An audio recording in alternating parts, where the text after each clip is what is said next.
Babala, sensitibo po ang video na mapapanood ninyo. Hindi bababa sa 10 ang nasawi sa karambolang 5 sasakyan sa SCTEX kahapon.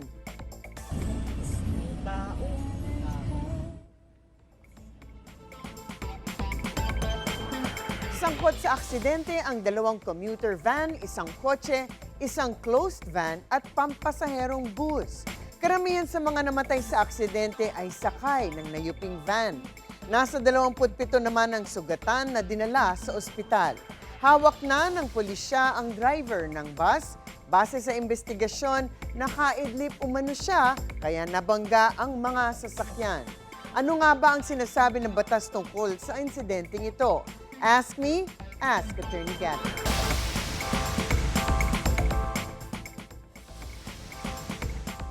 Attorney, aminado ang driver ng bus na nakaidlip umano siya habang nagmamaneho. Ano ba ang kahaharapin niyang kaso dahil dito? Naku, para po sa mga nakakatulog habang nagmamaneho na nagkukos ng aksidente na nagreresulta sa pinsala, pananakit, or even worse, pagkamatay ng ibang tao, ay naku, maaari po talagang managot para dito. Maaari kasing maituturing na pagpapabaya o negligence ang inaantok na kayo pero magmamaneho pa rin dahil talagang malaking pinsala ang maaaring magresulta kapag ang sanhi ng aksidente ay isang motor vehicle, kotse, van, lalo na kung ito ay hindi na nga four-wheeler lamang, lalo na kung ito ay malalaking bus, truck o mga container van. Oo, alam po natin na hindi niya naman talaga sinasadya.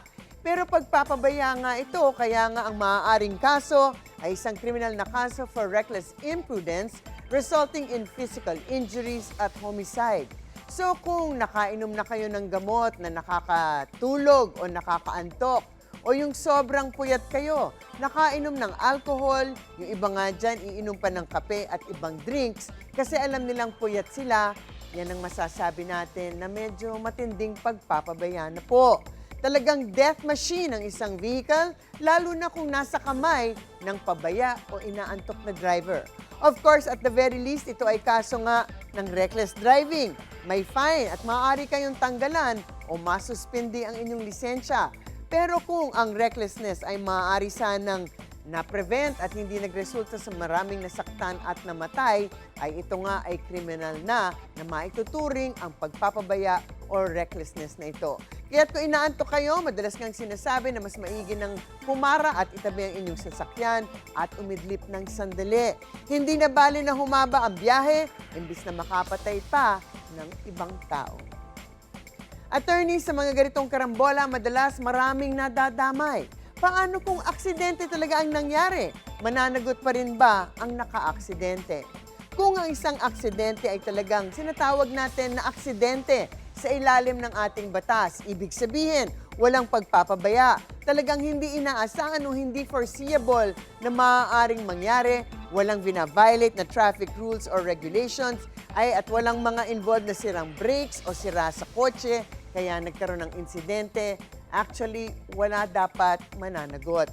Yan po ang sinasabi ng batas natin tungkol sa mga fortuitous event o act of God na kung naging sanhi ng damage or injury ay walang liabilidad o walang mananagot. Pero ito yung tulad ng mga biglang ipo-ipo, mga landslide, baha, at iba pang mga insidente na hindi talaga inaasahan.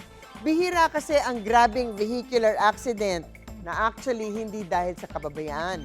Usually, merong overspeeding, reckless driving, mga kotseng hindi maintain kaya nawawalan ng brakes halimbawa, o yung mga driver nga na nakakainom, inaantok o nagte-text habang nagda-drive.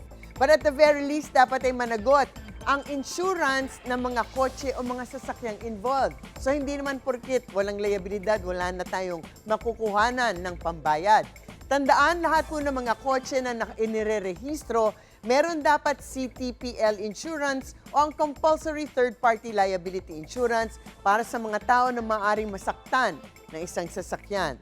Third party, meaning ibang tao, hindi usually covered ang driver or ang mga pasahero nito, pero ang ibang tao na maaaring mabangga o masagasaan o masaktan.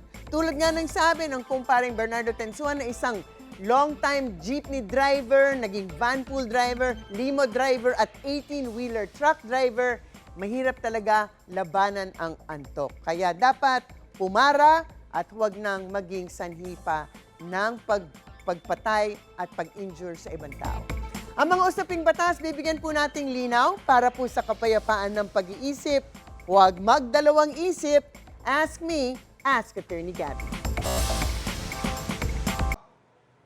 Ikaw, hindi ka pa nakasubscribe sa GMA Public Affairs YouTube channel? Bakit? Mag-subscribe ka na, dali na, para laging una ka sa mga latest kwento at balita. I-follow mo na rin ang official social media pages ng Unang Hirit. Salamat, Kapuso.